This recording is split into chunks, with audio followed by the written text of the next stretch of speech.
So thank you for the department, thank you for the faculty for your invitation, and I'm very happy to share my research through this platform. So today mainly I will talk about the science and the art of fear modulation.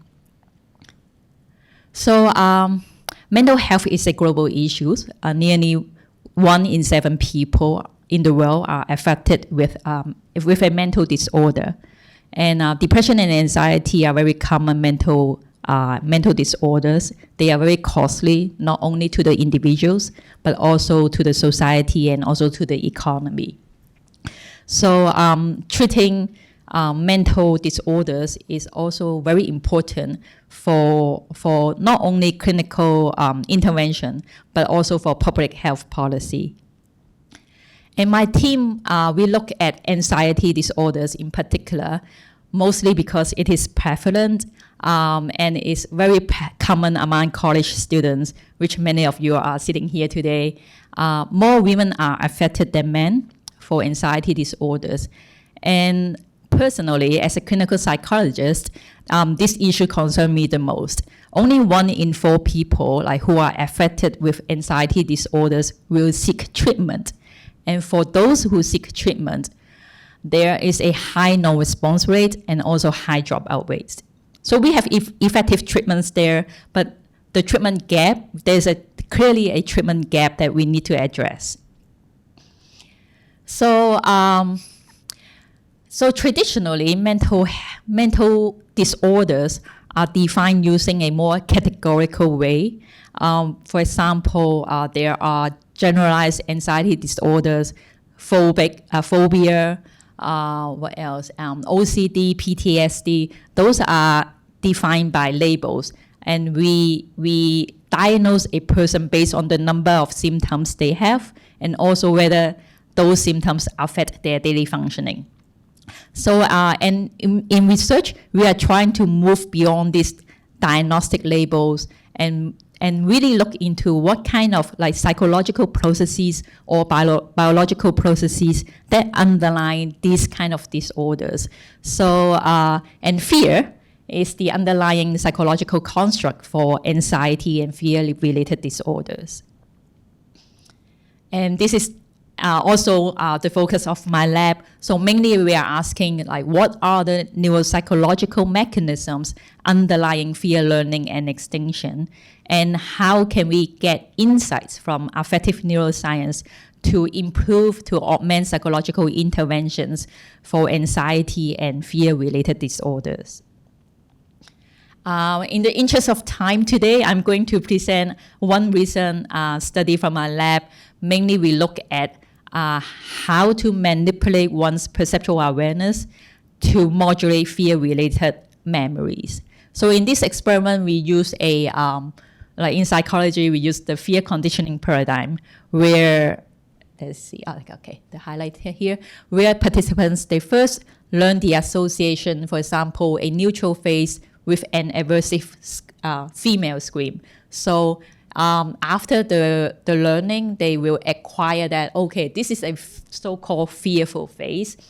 And then after they acquire this learning, and then they come back, and then we do we manipulate the awareness of this fearful face and see how it affects their learning process.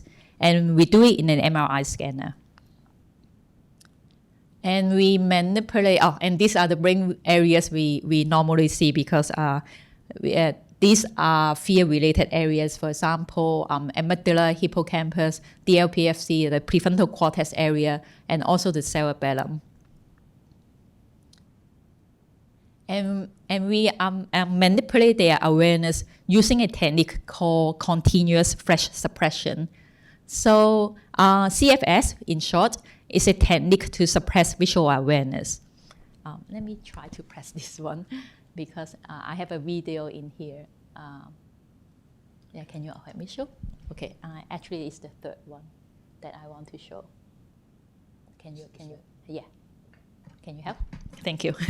So how does it work? So we present different things to a different eye, basically. For the dominant eye, we present a continuously flashing stimulus to the dominant eye. And then we present a static image to the non-dominant eye. And by using this kind of technique, we can render a target stimuli invisible and beyond a participant's perceptual awareness. So it's more like they see it, but they cannot report that they see it, that kind of technique. So we use this technique to manipulate the awareness of the stimulus they see in the scanner, and then we monitor their extinction learning. So what we find is, very interestingly, we find that the aware and the unaware fear extinction, they involve different neural pathway or neural correlates. For the aware extinction learning, you can see there are widespread activation in the brain, like including the frontal area, also the temporal and the parietal, and also the occipital area. So there is a widespread activation in the brain for aware extinction learning. For the unaware extinction learning, there are relatively less activation in the brain, and mostly it's really the posterior cingulate cortex and also the cerebellum are involved in this process. So by doing the contrast, we can see that the extinction learning, be it aware or unaware, they involve different neural pathways. And we also do multivariate analysis just to show that the stimuli are represented differently in different fear circuit-related area, particularly the amygdala, hippocampus, as I said, the LPFC, prefrontal cortex, and the cerebellum. And for the aware and unaware extinction learning, they are differently represented, particularly in the left cerebellum and the left hippocampus, and also the right cerebellum. And most importantly, what we are concerned is really after extinction learning, how do they feel the stimuli? Like we ask them, so after the learning, we ask them, we give them the faces again to see, and ask them, okay, do you feel like relatively aroused when you see this picture, or do you feel relatively less aroused, and how like distressed you are basically when you see the picture again. So interestingly, we see that participants reported like fewer or lower subjective arousal to the stimuli that was suppressed by the CFS compared to the stimuli that they could fully see during extinction. So we can see a psychological effect there. So after extinction learning, they also report that to the stimuli that they cannot see during the process, they report fewer subjective distress, basically. So, and we also replicate that experiment using eye tracking. So, and we find very similar behavioral results.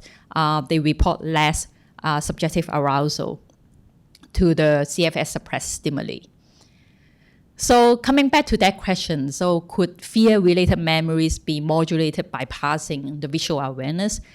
From our two studies, we have preliminary evidence that yes, we can do that in the process, like by passing the visual awareness. And we also find that there are distinct neural pathways associated with these two extinction learning.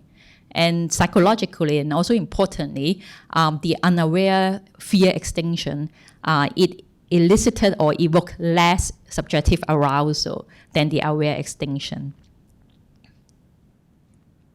So those are the preliminary findings. And then in my lab, we are also working on different kind of techniques to really to modulate fear-related memories. For example, we have cognitive bias modification for social anxiety. We also use VR, virtual reality, to help students with speech anxiety. And we have personalized TMS brain stimulation technique to order certain kind of neural circuit to see how it affects their fear learning, basically. And also, the last one is targeted memory reactivation during sleep. We are looking into how we can alter the consolidation of memory, fear-related memory during sleep. So these are some of the projects ongoing in my lab. Thank you to my collaborators locally and internationally, and also my funding agency, and most importantly, my lab, my team at Hong Kong U.